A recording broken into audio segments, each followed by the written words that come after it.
It is astounding how significantly one idea can shape a society and its policies. Consider this one. If taxes on the rich go up, job creation will go down. This idea is an article of faith for Republicans and seldom challenged by Democrats, and has indeed shaped much of the economic landscape.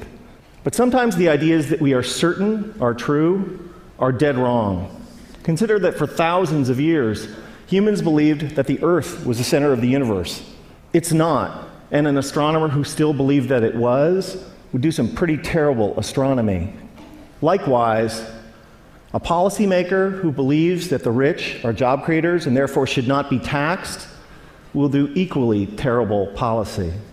I have started or helped start dozens of companies and initially hired lots of people. But if there was no one around who could afford to buy what we had to sell, all those companies and all those jobs would have evaporated.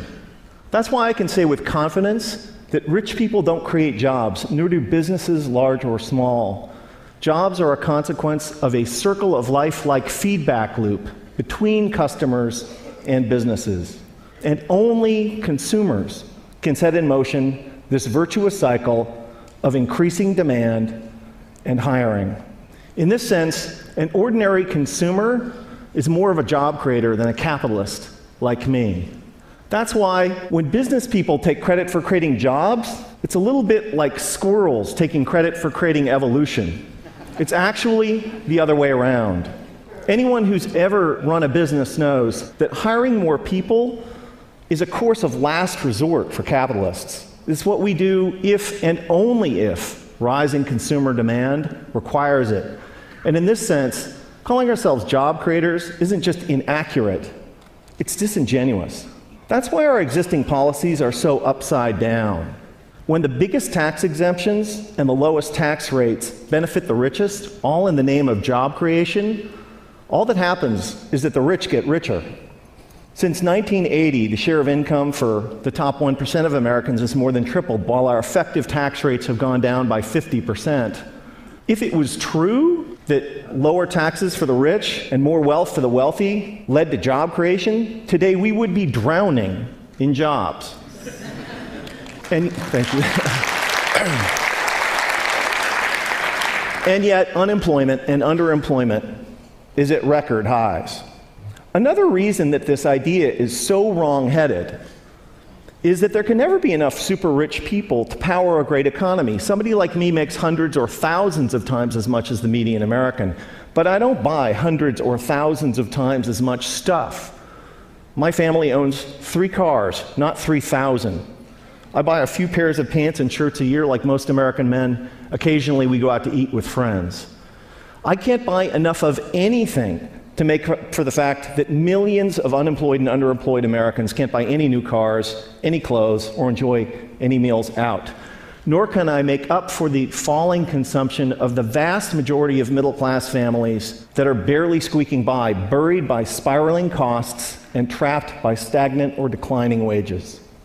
Here's an incredible fact, that if the typical American family still retained the same share of income that they did in 1970, they'd earn like $45,000 more a year. Imagine what our economy would be like if that were the case. Significant privileges have come to people like me, capitalists, for being perceived as job creators at the center of the economic universe, and the language and metaphors we use to defend the current economic and social arrangements is telling. It's a small jump from job creator to the creator. This language obviously this language was not chosen by accident. And it's only honest to admit that when somebody like me calls themselves a job creator, we're not just describing how the economy works, but more particularly, we're making a claim on status and privileges that we deserve. Speaking of special privileges, the extraordinary differential between the 15% tax rate that capitalists pay on carried interest, dividends, and capital gains, and the 35% top marginal rate on work that ordinary Americans pay, is kind of hard to justify without a touch of deification. We've had it backwards for the last 30 years. Rich people like me don't create jobs. Jobs are a consequence of an ecosystemic feedback loop between customers and businesses. And when the middle class thrives, businesses grow and hire, and owners profit. That's why taxing the rich to pay for investments that benefit all is such a fantastic deal for the middle class and the rich. So, ladies and gentlemen, here's an idea worth spreading. In a capitalist economy, the true job creators are middle-class consumers.